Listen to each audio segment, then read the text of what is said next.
Saludos mis amigos, bienvenidos a un nuevo programa, una nueva edición de La Otra Realidad. Tu amigo Andrew Álvarez, como todos los viernes y en ocasiones jueves, aquí compartiendo con ustedes en La Otra Realidad. Hoy viernes 5 de noviembre del año 2021. Gracias una vez más por compartir con nosotros aquí en mi Facebook Live.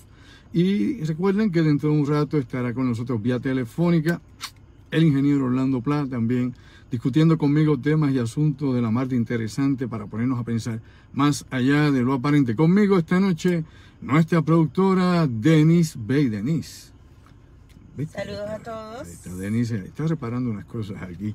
Ustedes saben que tenemos ahora un gran problema con la situación de los electrónicos acá en Occidente, en Europa y en todas partes, inclusive en China.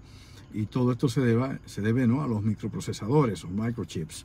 Y estos semiconductores, pues ahora ha habido ¿no? una escasez de ellos, tanto en la producción como la distribución de ellos para la industria automotriz, para los celulares, para las tabletas, para las computadoras, bueno, para todo. Así que esto pues va a traer un problema bastante agudo más adelante, según siga corriendo el año. Y ya hemos mencionado anteriormente que en la Navidad pues muchos de estos productos electrónicos no van a estar disponibles. Habrá escasez desde juguetes hasta computadoras, las que sean. Así que vamos a estar bien pendientes a toda esta situación, porque los dos productores más grandes del mundo, las dos fábricas más grandes del mundo, una está precisamente en Corea del Sur y la otra está en Taiwán. Y usted sabe cuál es el problema con Taiwán en estos momentos. Las otras compañías que se dedican a este tipo de industria sofisticada de electrónica, pues están en los Estados Unidos.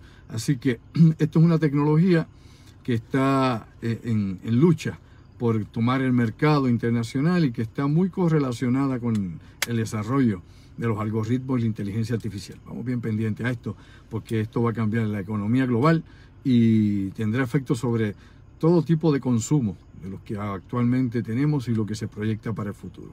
Dicho eso, bueno, hay que recordar que hoy 5 de noviembre es el Día Internacional de la Concienciación de los Tsunamis. Se supone que estemos todos conscientes de la peligrosidad de este fenómeno natural producido por derrumbes submarinos o temblores de tierra verticales, tanto en tierra como en el mar.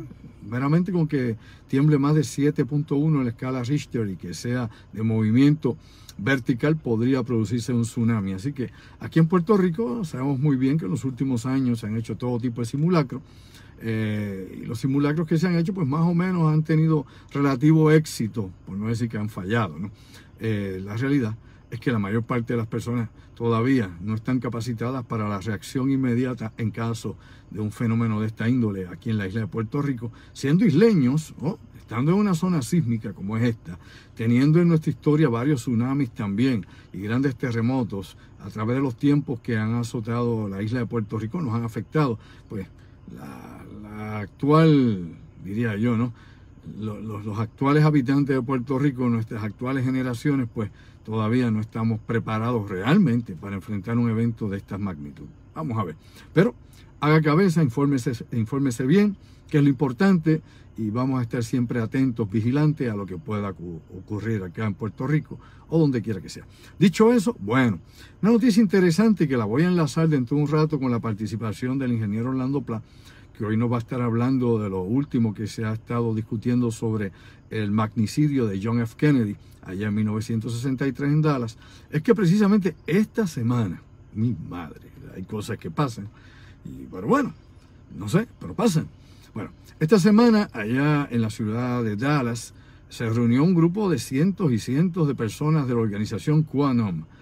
Bueno, organización entre comillas, porque nadie es líder de QAnon en los Estados Unidos y nadie se ha proclamado como que sea el que dictamina, ¿no?, las reglas de esta organización, que ustedes saben que durante la administración del pasado presidente Donald Trump estuvo bien activa declarando y hablando sobre distintos tipos de conspiraciones y de lo que llaman el gobierno profundo en los Estados Unidos o gobierno permanente, y que tiró un sinnúmero de ideas y teorías de conspiración que realmente en el 95% de los casos fueron meramente espuma, baba o meramente neblina, nada que ver. Pues bueno, QAnon, para los que creen todavía en lo que esta gente habla, los que andan en esa línea, allá Dios los ampare, esta semana estaba garantizando y asegurando a sus seguidores que se dieran cita allá en Dallas, ¿no?, en en la calle Elms, donde mataron al presidente John F. Kennedy, porque iba a ser acto de presencia. Oiga bien, iba a aparecer allí, luego de haber sido asesinado hace tantos años en el pasado siglo. No asesinado, bueno,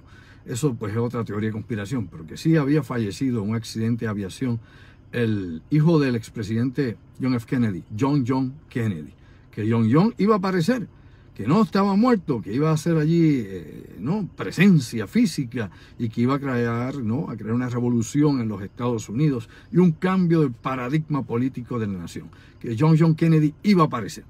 La realidad es que todos sabemos que en 1999 este muchacho falleció en un accidente de aviación donde él iba piloteando un pequeño avión junto con su esposa Carolyn y la hermana de esta señora, su cuñada. Y no han aparecido, de hecho los cadáveres nunca aparecieron. Así que ante esa disyuntiva y ese misterio que se quedó ahí sin resolver, donde algunos dicen que fue un accidente, que fue un error humano, dicen otros, hay quien indica inclusive que hasta derribaron la avioneta para eliminar a John Kennedy, que en algún momento podría haberse convertido en un potencial candidato a la presidencia de los Estados Unidos. Pues todo ese tipo de ideas, teorías, hipótesis, pues siempre han corrido desde el pasado siglo, desde 1999 hasta la actualidad. Murió a los 38 años John Kennedy, pero de eso a decir que iba a hacer acto de presencia, como muchos de estos pastores que dicen que mueren y que al tercer día van a resucitar también, a cada rato aparece uno por la prensa, lo sabe usted, ¿verdad? Y aquí inclusive en Puerto Rico ha habido un par de casos de predicadores que han dicho que una vez mueran, al tercer día iban a resucitar. De hecho, ha tenido que ir la policía a remover los cadáveres putrefactos de estas personas que decían este tipo de cosas. Pero no apareció. Quanon meramente hizo el ridículo, no apareció John Kennedy, no apareció nada por allí, olvide y vive. Así que esas son las noticias extrañas. Lo que sí quiero indicar con esto es que en un momento vamos a hablar en el próximo segmento con el ingeniero Orlando Pla, y vamos a ver nuevos ángulos sobre el magnicidio de Kennedy, otros implicados alegadamente en esto, El equipo 40 o el grupo 40, que era un grupo de asesinos especiales, los chacales, que es como también se les dice, para eliminar figuras políticas, figuras corporativas o enemigos del Estado dentro y fuera de los Estados Unidos.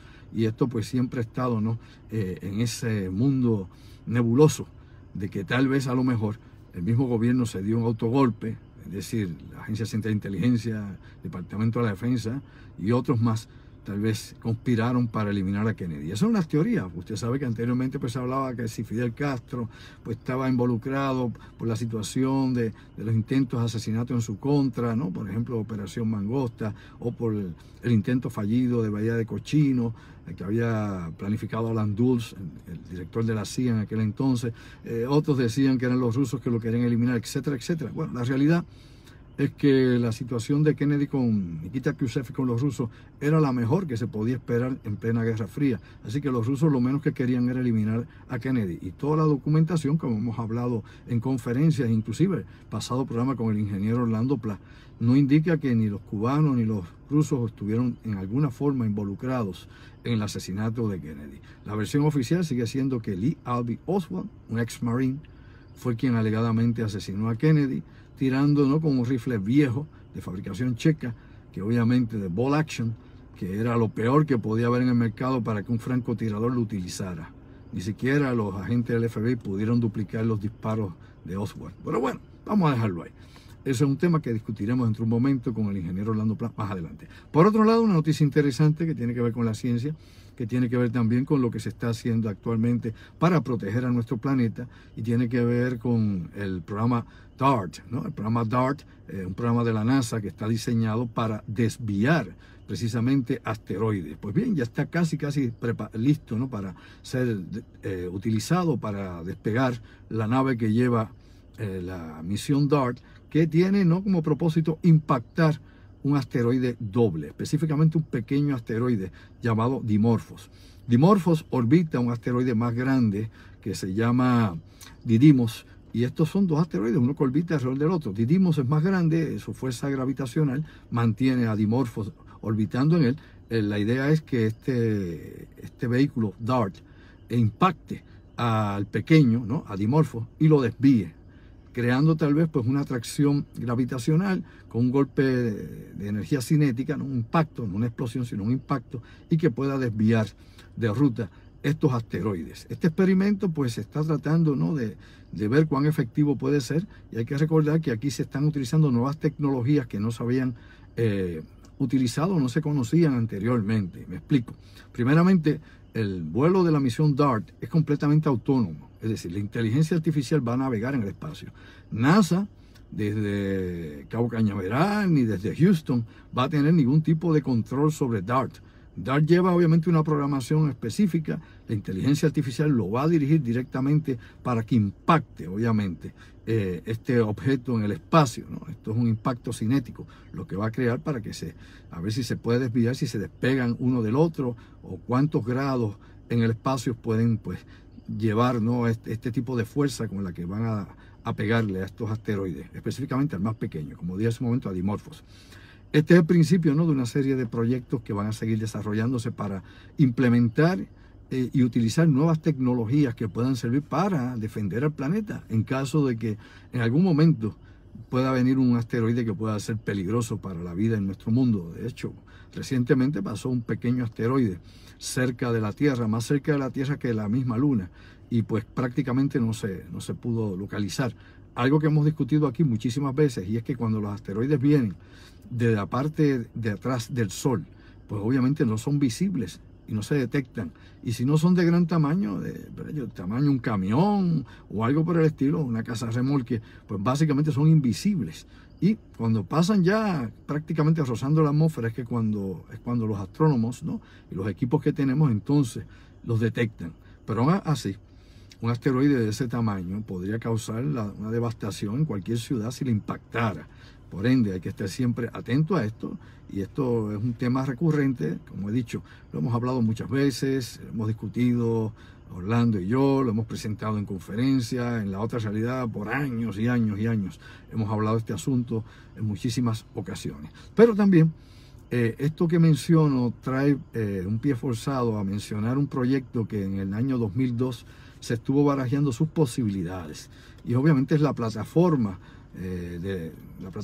Thor, así es como le llamaron, como el dios de rayos, una plataforma que tendría misiles cinéticos. No existe en la actualidad, es meramente un proyecto que se ha discutido en varias ocasiones y que en el 2002 se presentó como posible arma orbital en caso de tener que utilizarse en un conflicto sin necesidad de estallar armas termonucleares, utilizar misiles, ¿no?, de impacto cinético, es decir, que con una proporción específica, con un material específico y bajando a una velocidad específica también, ¿no?, una serie de cálculos, podrían desintegrar una ciudad completa sin utilizar un arma nuclear, sin contaminar con radiación o destruir armadas completas o ejércitos como tal. Y esto pues está también dentro de la discusión de lo que puedan ser armas espaciales en órbita, de las que se supone no deban existir. El proyecto Thor no existe, inclusive surgió de una novela de ciencia ficción escrita para la década de los años 50, y desde entonces pues se ha examinado qué posibilidades tendría este tipo de armamentos de tenerse. Así que no se ha descartado nunca, porque los Estados Unidos no han descartado el poner obviamente en órbita, ¿no?, una plataforma como esta, que también le llaman los dedos de Dios. Así que ojo a todo eso, porque es de las cosas que están probablemente en proyecto y ni siquiera lo sabemos. Yo aquí he mencionado y he presentado en conferencia inclusive una serie de instalaciones que no aparecen registradas por ninguna de las, digamos, de los conocimientos o de los departamentos de seguridad espacial, ni tampoco por ninguna de las agencias espaciales, satélites que tal vez sean satélites espías, satélites para uso militar o inclusive plataformas en orbitales, ¿no? Hemos hablado de eso en muchas ocasiones y se han localizado una o dos de cuando en vez y de vez en cuando. Nadie admite que es quien las tiene en órbita, ni los rusos, ni Estados Unidos, ni inclusive China. Y esto es importante que lo sepamos porque más adelante vamos a hablar un poco sobre ese asunto. Incluso en una de las conferencias que pusimos en nuestra plataforma presentamos, ¿no?, la evidencia que hay sobre este tipo de armamentos en órbita y que violan, ¿no?, los acuerdos anteriores que se habían hecho internacionales para no militarizar el espacio. Y esto pues lo presentamos precisamente ahí, esta instalación y las cosas que hay implicadas con todo eso. Pero más adelante tendremos eso también a disposición de ustedes en la plataforma nuestra de conferencia en los próximos días. Ya daremos información sobre eso en particular. Bueno, luego de decir eso, yo creo que hay otra interesante información que tenemos que compartir con usted. Ya que hablamos del espacio, hay un reporte bien interesante que nos puede traer a discutir un sinnúmero de ángulos sobre lo que realmente vale la pena hacer fuera del planeta Tierra y si realmente vale la pena explorar otros planetas. Y es el informe de la Academia Nacional de Ciencia, Ingeniería y Medicina de los Estados Unidos, donde indica que la prioridad astronómica en estos momentos, en el siglo XXI, es buscar planetas habitables, similares al planeta Tierra, que esa debe ser la misión primordial de los nuevos telescopios que se pongan en órbita, de la nueva tecnología que se puede implementar y que debemos localizar este tipo de planetas fuera del sistema solar, porque son los recursos que realmente la humanidad va a necesitar a finales de este siglo y en el próximo siglo o los que vengan más adelante. Claro, esto trae un sinnúmero de problemas. Hay planetas que podrían tener condiciones similares a la Tierra, pero podrían ser un poco más masivos, más grandes. Por ende, la gravedad sería mucho más fuerte que la que tenemos en nuestro planeta.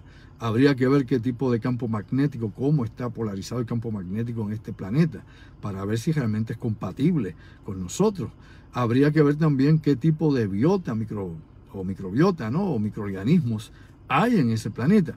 Pensamos que vamos a ir a otro planeta, llegamos, aterrizamos en ese planeta, nos bajamos, olemos las flores y olvídate, vamos a sembrar arroz y trigo. Eso no es así. Lógicamente, cada mundo debe tener su propio microsistema, cada mundo debe tener su ecología, su equilibrio, su balance, y de la misma manera que tenemos aquí patógenos, virus, gérmenes, hongos y parásitos que son nocivos para la salud humana, eso también debe haber en esos mundos, donde no tendremos anticuerpos ninguno para poder obviamente garantizar nuestras vidas. Usted se acuerda de la novela de H.G. Wells, ¿no? La Guerra de los Mundos, donde lo que detuvo en esa novela y las películas que se hicieron luego posteriormente, la última fue la que hizo Tom Cruise hace ya varios años atrás, lo que detuvo a los invasores extraterrestres era precisamente los microorganismos de nuestro planeta, porque no tenían anticuerpos. Pero aunque eso es ciencia ficción, la realidad es así. Inclusive existe la ley espacial. La ley espacial que usted la puede buscar. Se implementó desde la época de la primera misión Apolo, desde el Apolo 11. Y esa ley, pues lo que se trata de hacer es, ¿no?, de aislar a cualquier persona que pueda ser expuesta a microorganismos que puedan provenir del espacio exterior.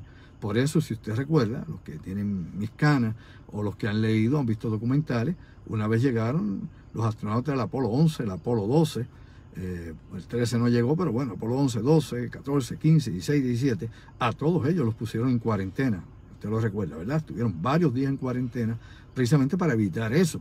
Por otro lado, también está lo contrario, llevar microorganismos de la Tierra y contaminar el entorno de otro mundo. Así que buscar tierras o planetas similares al nuestro puede tener un sinnúmero de complejidades y de situaciones. Tal vez son nocivos para la vida humana, no lo sabemos. Tal vez pues no podemos adaptarnos al medio ambiente de ese planeta, o tal vez lo alteremos de tal forma y manera que vamos a crear un apocalipsis ambiental o ecológico en ese lugar, tal como está ocurriendo en nuestro propio mundo. Así que mientras NASA y las agencias espaciales y las academias nacionales están en busca de nuevos mundos para explorarlos y habitarlos, hay que definitivamente pensar en todas esas situaciones que podrían darse en el futuro. Si de aquí a allá la tecnología avanzó tanto como para hacernos inmunes a lo que sea, y eso yo no lo sé. Si de aquí a allá, como muchos sospechan, sean tal vez entidades biónicas, no humanas, no nosotros como nos somos ahora, no como nos conocemos en estos momentos, modificados biológicamente, con ingeniería molecular, con lo que sea, con biónica, pues tal vez lo que llegue a esos mundos no sean seres humanos, sean exploradores. Por eso es que muchos científicos han especulado por muchísimo tiempo que los que exploran el espacio son máquinas inteligentes, no seres vivientes como nosotros los pensamos, ¿no?, compuestos por carbono, seres orgánicos. Pues bien, dicho eso por arriba, también hay otras cuestiones que hay que discutir y tiene que ver definitivamente con todo esto del planeta Tierra, no necesariamente con otros mundos que queramos explorar, sino la protección de nuestro propio planeta. Ya no terraformar a Marte ni otro planeta, sino nuestra madre Tierra. Y es lo que algunos llaman en estos momentos, ¿no?, el ecocidio. El ecocidio no es otra cosa que el genocidio del siglo XXI, la destrucción del medio ambiente, de los ecosistemas, sin ningún tipo de miramiento, ¿no? Antes uno recordaba que se extinguía una especie, ¿no? Por ejemplo, porque había sobrecaza de esa especie o había sobrepesca de esa especie. Es decir, la cazaban, como ocurrió casi en un momento dado que habían acabado con los bisontes, ¿no? Los búfalos allá en Norteamérica, con la sobrecacería de estos y otras formas de vida, el pájaro dodo, por decirlo por allá, en las regiones del Índico, y muchas otras especies que debido a la cacería, debido a la explotación de ese tipo de especie en particular, pues la han llevado a la extinción, como ha pasado con algunos rinocerontes en África. Pero en el ecocidio lo que estamos destruyendo no es a una forma de vida en particular, o sea, no es una especie, es a todo el hábitat, a todo el lugar, la zona, la biosfera en que viven los animales. Miles de variedades, inclusive millones de ellas podrían ser, incluyendo insectos de todo tipo, aves, pájaros, anfibios, peces, mamíferos, lagartos, de todo. Y eso es lo que estamos haciendo actualmente. Ahora destruimos todo el ecosistema. Ya no es un animal en específico que estamos cazándolo o cazando ballenas en el polo sur o donde quiera que sea. Es simple y llanamente que destruimos un ecosistema completo.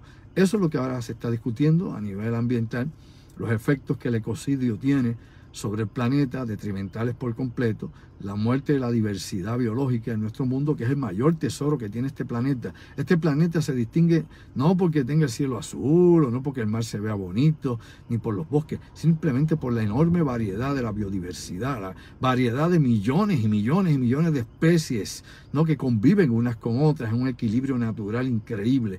Ese es el tesoro de este planeta, la vida. Si vemos a Marte, si vemos a Mercurio, si miramos a Saturno, si miramos a planetoides como Plutón, vea lo que usted quiera, Júpiter, Neptuno, lo que usted quiera, se da cuenta que no hay nada visible, no hay actividad que sea detectable, no vemos la vida, la pluralidad de vida que hay en este planeta Tierra, único hasta este momento. Creemos que probablemente hay planetas como este, pero nadie ha visto ningún planeta como este, lo sabía.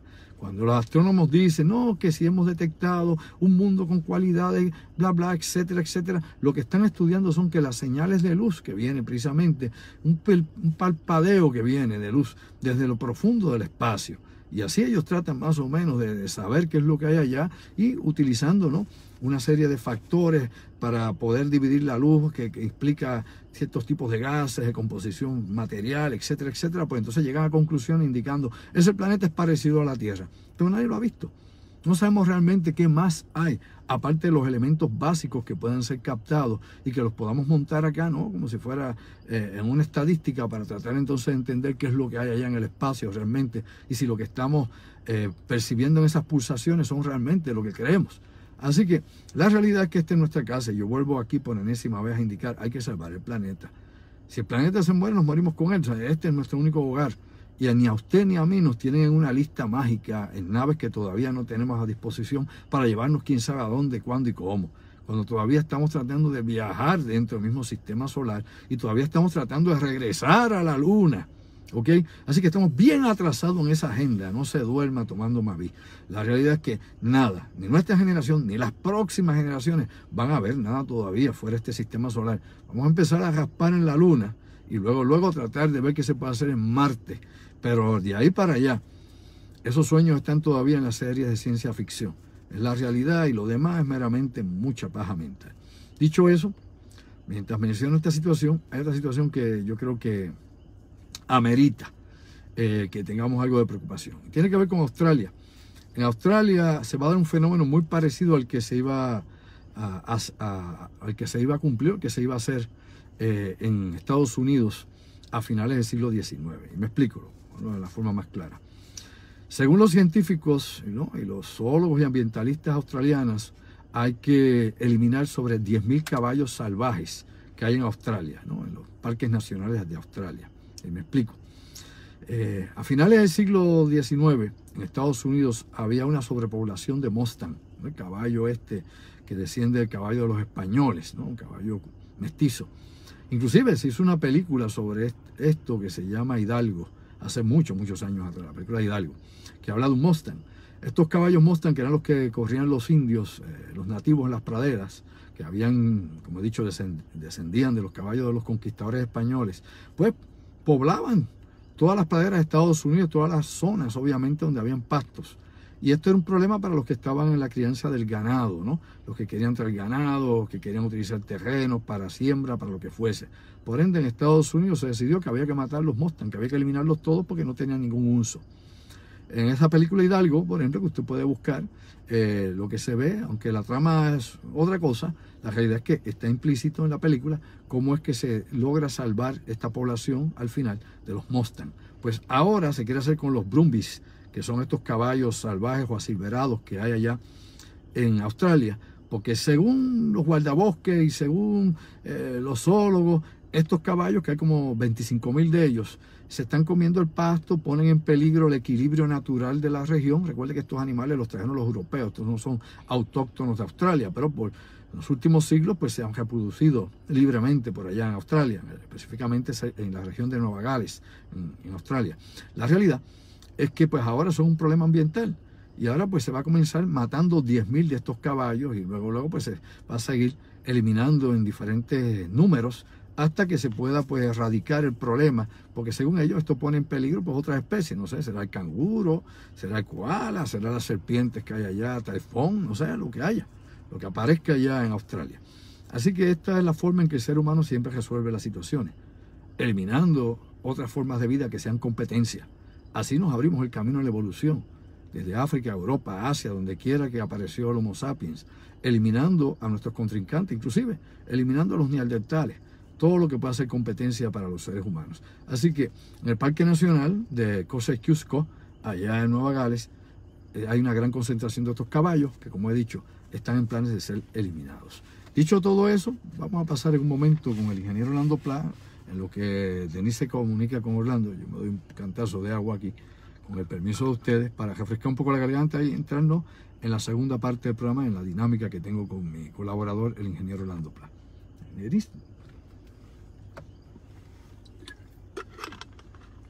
Ay, qué buena es el agua, ¿verdad? Que ese es el líquido maravilloso. Sigue siendo un enigma, usted lo sabía, ¿verdad? Para la ciencia, el H2O, el agua.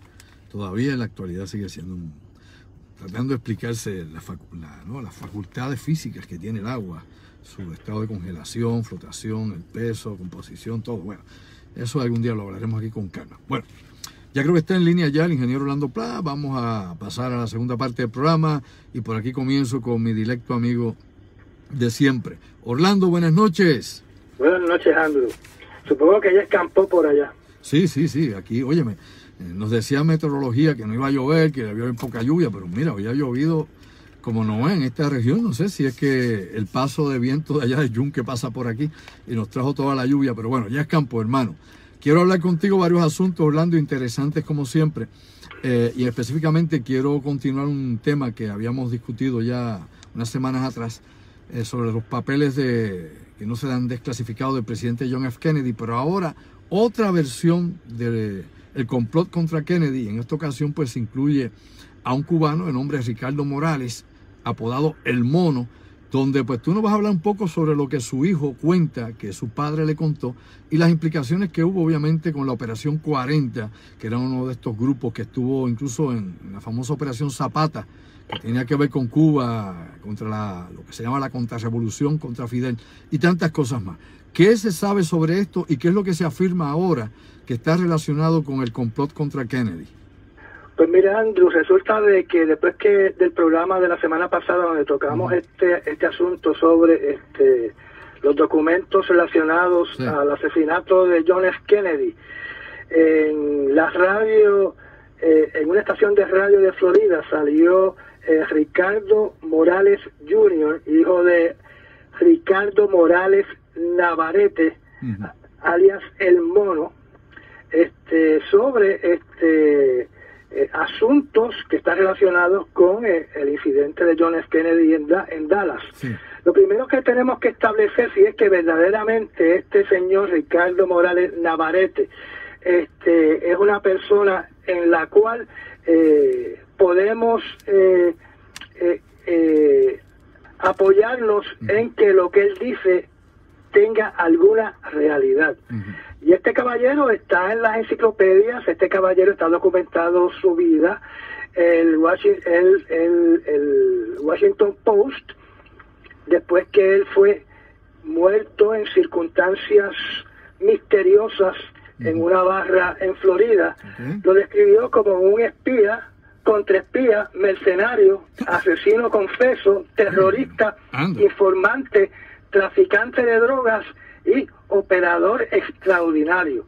Resulta que este individuo está identificado no solamente como una persona que actuó en estos mundos del espionaje de forma independiente, sino que también fue contratista de la CIA, fue informante de la DEA, y trabajó también para el FBI para infiltrarse dentro de organizaciones terroristas, y en una de esas operaciones pues se pudo capturar a un terrorista en Europa de apellido Bosch, que pues fue arrestado y fue condenado a prisión, y si recuerdo bien pues falleció en prisión porque le aplicaron cadena perpetua.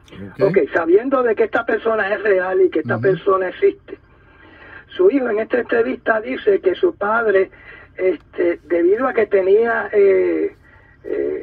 un presentimiento de que le faltaban poco tiempo de vida, debido a que él creía que le iban a asesinar debido a todas las operaciones encubiertas en las que estuvo envuelto. Sabía mucho. Pues, sí, sabía mucho y tenía muchos enemigos en todos los países que participó el grupo a quien perteneció. Pues entonces le permitió a sus hijos que le preguntaran sobre qué fue lo que él hizo, ¿verdad?, dentro de la CIA. Y sus hijos aprovecharon y le preguntaron si él estuvo envuelto, ¿verdad?, en el asesinato de John F. Kennedy. A lo cual él se limitó a decir que él y su grupo de limpieza, y usted trata de interpretar qué es lo que significa Clean Up Team, estuvo en Dallas durante el asesinato de John F. Kennedy, y después de 2 días de estar en Dallas, después del asesinato, no le dijeron cuál era la misión y por qué estaban allí, y después los transfirieron a Miami. Pero usted interprete que es un clean-up team, porque si lo interpretamos debido a lo que hemos visto en las películas, pues ese es un equipo especializado que va y remueve toda la evidencia, asesina a los que saben demasiado, y se aseguran de que no haya absolutamente ninguna evidencia que pueda causar que alguien de la organización pues sea encausado en una corte o acusado en una corte. Pues él le dijo a sus hijos que cuando él se enteró que Lee Harvey Oswald fue la persona arrestada por el asesinato de John F. Kennedy, que él se sorprendió porque él personalmente había entrenado a Oswald como un sniper, como un francotirador. Así que, según este relato, ¿verdad?, Oswald estuvo por un tiempo en un campamento de la CIA, entrenándose como un francotirador. Y todo esto, y tenemos que hablar de diferentes cosas que están asociadas a esto.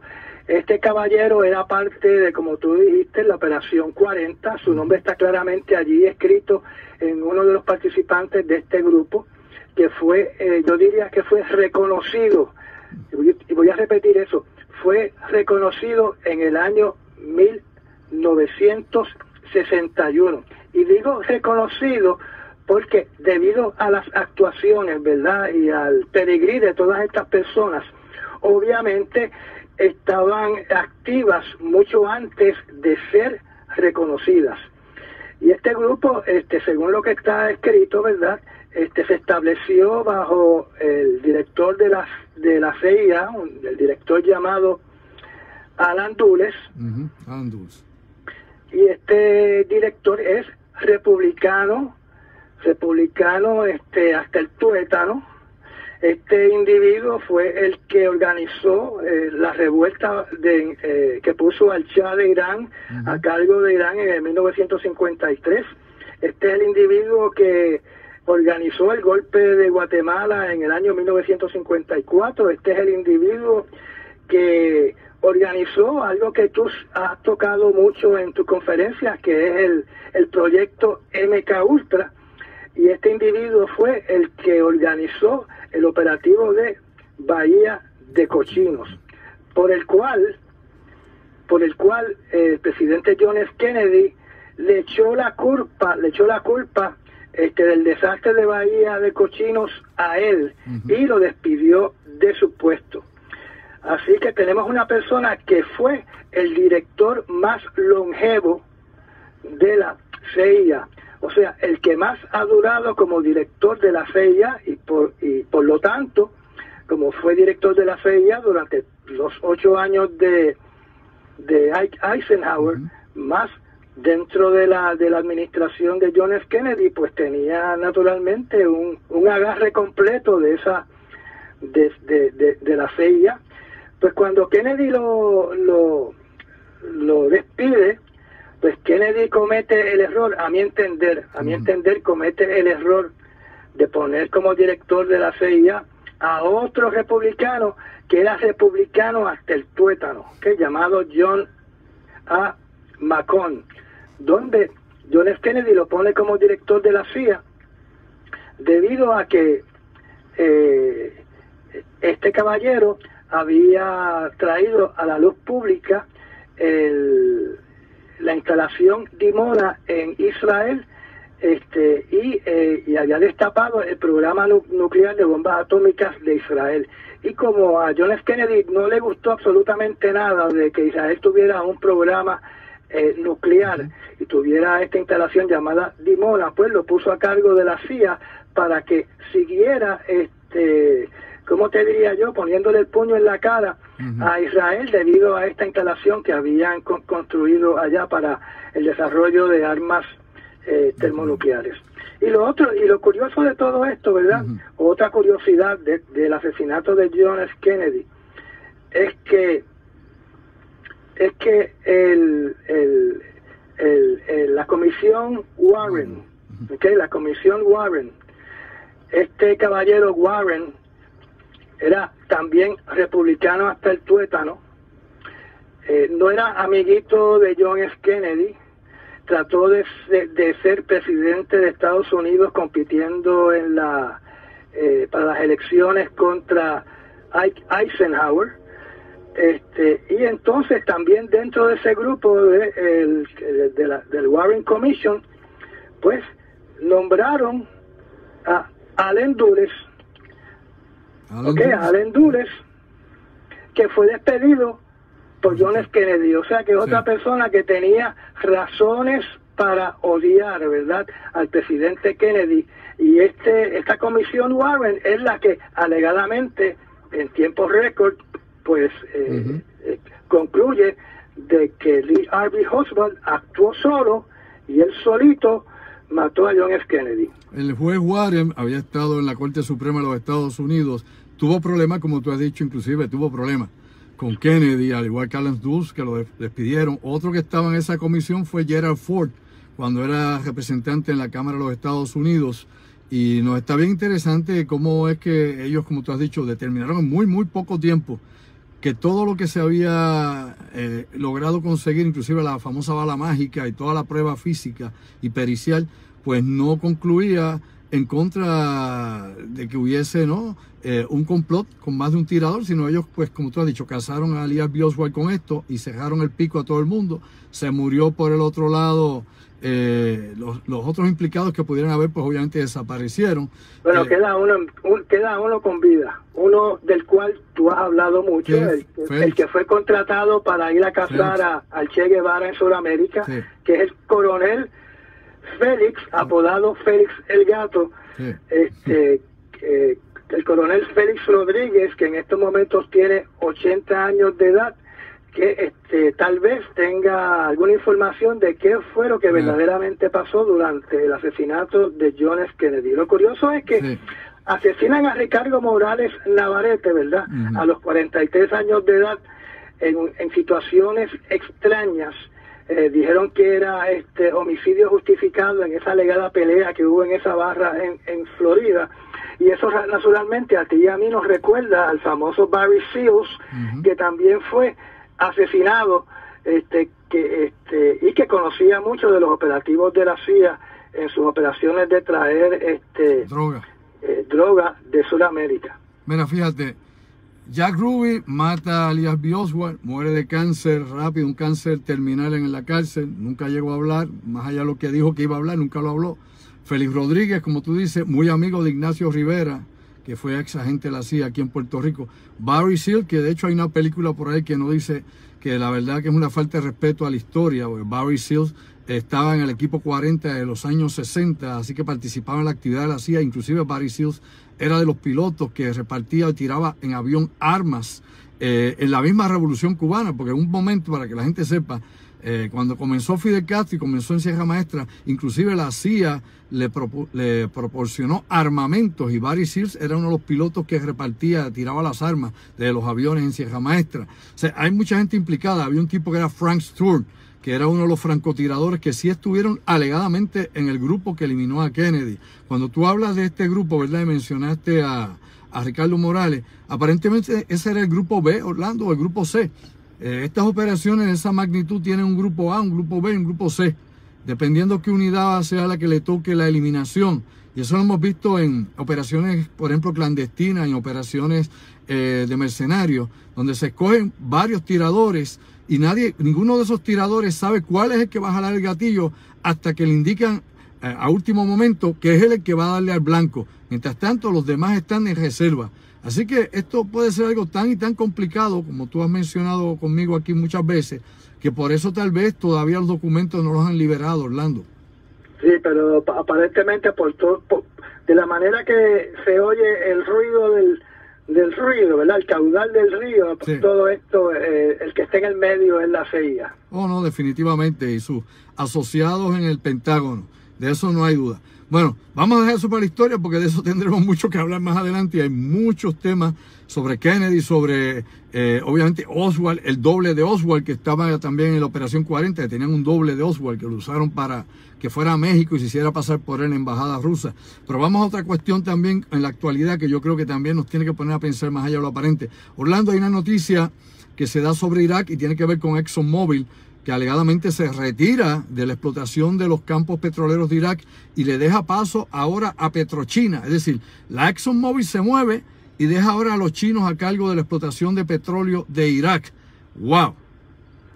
Pues mira, esta noticia que salió durante esta semana, creo que salió ayer, naturalmente va a tener repercusiones porque muchas personas dentro de Estados Unidos van a empezar a apuntar el dedo al presidente Biden. Pero resulta que actuando solo, ExxonMobil acaba de abandonar las operaciones de los campos petroleros en Irak, particularmente en la instalación o los campos petroleros Kurna 1, sí, que era una operación que producía, según lo que está escrito, unos 700,000 barriles de petróleo diariamente. Y ellos dicen que abandonan esta operación petrolera debido a que le ha dado mucho problema tener ganancias, pero también es por la política que ha tenido Estados Unidos durante el último año, sí, donde Estados Unidos se está retirando de esa parte del mundo, se retiró de Afganistán, se está retirando de Irak, y por ende el personal que ellos tienen allí trabajando está en peligro, y entonces ellos deciden pues abandonar Irak. Y naturalmente el mejor postor que estaba en esos momentos tirándole, ¿verdad?, para contratos al gobierno de Irak, pues era China, y le van a pasar entonces el control de estos campos petroleros a China National Petroleum Operation, donde su división dentro de Irak, como tú dijiste, es Petrochina. Ellos tenían anteriormente, China tenía el control de más o menos 30% de los campos petroleros de Irak, pues ahora prácticamente van a tener el 100% del control de los campos petroleros de Irak. La penetración de China continúa. África, Oriente Medio, el Caribe, Latinoamérica. Esto es una ola que difícilmente se podrá bloquear o se podrá evitar, y ya tú sabes muy bien, como mencioné al principio del programa, la situación de los microchips y todo lo que está en carrera en estos momentos, y cómo los chinos, aprovechando el bloqueo que ha hecho Estados Unidos de este tipo de tecnología, están fabricando su propia tecnología de microchips. Y hay que recordar que el 90% de las tierras raras están en China. O sea, China es el país que tiene mayor cantidad de recursos mineros para producir electrónica en estos momentos con las tierras raras. Así que es una carrera difícil. No sé cómo esto va a concluir, Orlando.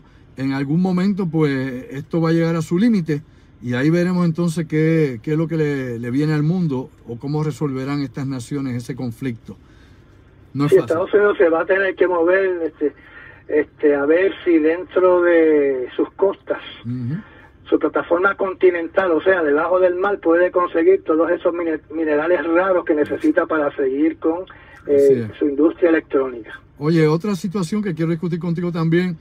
Hemos visto esta semana la publicación de una recompensa de $10 millones para la persona que pueda facilitar información sobre los hackers que puedan estar tratando de sabotear, de robar información, de espiar o de tener algún tipo, digamos, de intervención con los sistemas de seguridad de Estados Unidos, con el grid eléctrico o con corporaciones que puedan ser inclusive del bloque militar industrial. El presidente Biden parece que le ha declarado la guerra a los hackers. Yo no sé si la podrá ganar porque ya tú sabes que en el pasado siglo le declararon la guerra a las drogas y se ha perdido miserablemente. Ahora, en un mundo cibernético donde hay tanta gente implicada, no solamente particulares que tienen control de este tipo de tecnología, ¿no? Cibernética, sino países que están en plena guerra. Y tú, como has hablado conmigo muchas veces, hay miles y miles de ataques continuos contra las instalaciones de Estados Unidos y contra bancos y corporaciones norteamericanas.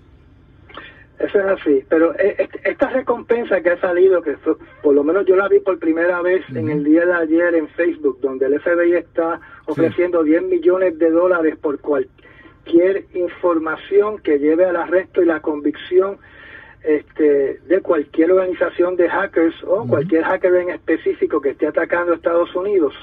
Yo creo que esto viene desde que el fundador el fundador del Economic Forum, Schwab, el señor Schwab, y la primera ministra de Defensa de Austria, que salieron la semana pasada o la anterior, ¿verdad? A hablar de que un ataque de los hackers, particularmente el señor Schwab, un ataque coordinado de hackers podría dejar un gran apagón en diferentes países. La primera ministra de Austria no especificó cuál es el riesgo, ¿verdad?, para la nación de Austria, pero sí preocupó a toda Europa al decir de que lo que viene podría afectar a todos los países europeos, y uno de los países europeos que dijo que estaban ya protegidos fue España. Los demás todavía no han dado una declaración al respecto. Y eso yo creo que es una bola de nieve que empezó a rodar, donde entonces el presidente Biden hace una orden ejecutiva ordenando a que la unidad de terrorismo cibernético corrija miles de fallas de seguridad cibernética dentro de los Estados Unidos, y concurrentemente pues sale esa recompensa del FBI. A eso tenemos que añadir que tuvimos un ataque a la red eléctrica del estado de Pensilvania para julio del año pasado, donde aunque no se han dado muchos detalles, lo que se dice al respecto es que se modificaron diferentes drones o artefactos voladores autónomos para atacar la red eléctrica del estado de Pensilvania, y que el FBI logró evitar ese ataque, o sea, logró identificar a las personas y las logró arrestar para que el ataque no se diera. El nombre de las personas y los detalles de este ataque todavía no salieron a la luz pública. Salieron, por lo que pude ver, salieron esta semana. Así que todavía no hay mucho detalle de esto, así que tenemos no solamente el peligro, ¿verdad?, de que la red eléctrica o cualquier otra infraestructura esté bajo el ataque de hackers, sino también que utilicen estos drones que lo están utilizando para cualquier cosa, para tratar de tumbar la red eléctrica. Y tenemos que también hablar de que en Estados Unidos hay un montón de traidores dentro del ejército, dentro de la empresa privada, dentro de la infraestructura de Estados Unidos, que naturalmente un hacker le puede pasar un USB drive para que entren a estas instalaciones que están protegidas, porque operan en un intranet, y entonces, al igual que hicieron con el virus de Stuxnet con Irán, pues entonces que ellos puedan entonces inyectar un virus dentro del sistema computarizado de toda esta infraestructura para que en algún momento, ¿verdad?, tumbe todo el sistema. Yo creo que hay películas con este tipo de escenario. Claro que sí, se ha dado en Hollywood. Han puesto, yo creo que, Orlando, todas las posibilidades se han hecho en algún tipo de película en Hollywood. Pero eso que tú traes, ¿no? Y la mención de esto que todavía está bajo investigación, cuando no se ha publicado abiertamente el ataque con drones o el intento de atacar con drones el grid eléctrico, es porque debe haber más gente implicada y se están buscando otros cabecillas o otros posibles atentados que estén tal vez madurando en un momento dado. Tú y yo sabemos que aquí en Puerto Rico, como todos nuestros amigos nos ven, no hace falta ese tipo de ataque porque aquí el sistema se corroe el mismo. Aquí, así se colapsa el mismo. Se muerde la cola el mismo. Bueno, eso es un tema que hay que seguir vigilante de cerca, porque nos incumbe a todos y es parte de la seguridad nacional de los Estados Unidos. Pero hay otra cosa que quiero discutir contigo también, en el tiempito que nos queda, que ya se me acaba prácticamente el tiempo, y tiene que ver con lo que se ha hablado del US Connecticut, de este submarino que tuvo un alegado accidente con una montaña submarina allá en el Índico y que ha traído discusiones de todas clases. Ahora pues hemos visto en los últimos tiempos a China reclamando información a los Estados Unidos, al Pentágono, por la posibilidad de que este accidente pues no se haya descrito realmente como fue y que pueda haber habido una fuga en su reactor nuclear del US Connecticut. Y otros dicen pues que tal vez que fue otro tipo de incidente y no un accidente con una colina. Ya tú sabes que se especula muchísimo con esto. ¿Qué hay nuevamente con este submarino y con lo que se ha publicado hasta este momento, Orlando? Bueno, la Marina de Guerra de Estados Unidos publicó un mensaje, un statement sobre qué fue lo que pasó con el submarino USS Connecticut para tratar, ¿verdad?, de calmar todas las preguntas que se están haciendo sobre este incidente, pero la explicación que dieron hizo todo lo contrario. Ahora todo el mundo tiene más preguntas. La Marina de Guerra lo que dice es que el USS Connecticut impactó una montaña submarina. Y que eso fue la causa, ¿verdad?, de este incidente, y que los culpables de esta colisión contra esta montaña son los propios oficiales a cargo de este submarino. Naturalmente tenemos que entender de que este submarino viajó desde el South China Sea hasta Guam, con los alegados daños de un impacto contra una montaña. Y eso, en el pasado, cuando otro submarino impactó una montaña submarina, ¿verdad?, los daños a la proa fueron terribles y el submarino tuvo que ser escoltado por otros barcos al puerto más cercano, porque eso es lo usual, uno ir al puerto más cercano y uno no tirarse un viaje de 1.500 millas para ir a un lugar donde a una base militar donde pueden ocultar cualquier cosa que sucedió. Y naturalmente, como hemos discutido antes o hablado antes en este programa, China está pidiendo el informe completo de este incidente. Quiere saber exactamente la longitud y la latitud donde ocurrió el alegado impacto, quiere saber la profundidad, quiere saber si el reactor nuclear de este submarino tuvo algún liqueo, ¿verdad?, de material radioactivo, alguna fuga, y tampoco China está convencido de que haya impactado, ¿verdad?, una montaña submarina. Bueno, no es el primero que choca con una montaña submarina, esto ha pasado anteriormente, y aunque Tal vez esta no es la explicación, tal vez están encubriendo otra cosa, ¿no? Tal vez hubo otro tipo de situación, no lo sé yo, tú tampoco, ninguno de nuestros amigos tampoco, eso es material clasificado, pero sí ha habido incidentes de esta naturaleza, por eso es que siempre se ha insistido en que hay que tener, ¿no?, un mapa descriptivo, topográfico del fondo marino, y que por eso se sigue trabajando, ¿no?, en tener cartas de navegación submarina, porque hay gran parte todavía del océano que hay lugares que no se conocen muy bien. Y tú habías mencionado, por ejemplo, que si tienen el sonar activo apagado y tienen el inactivo meramente funcionando, pues no tienen la capacidad de detectar una colina bajo el océano.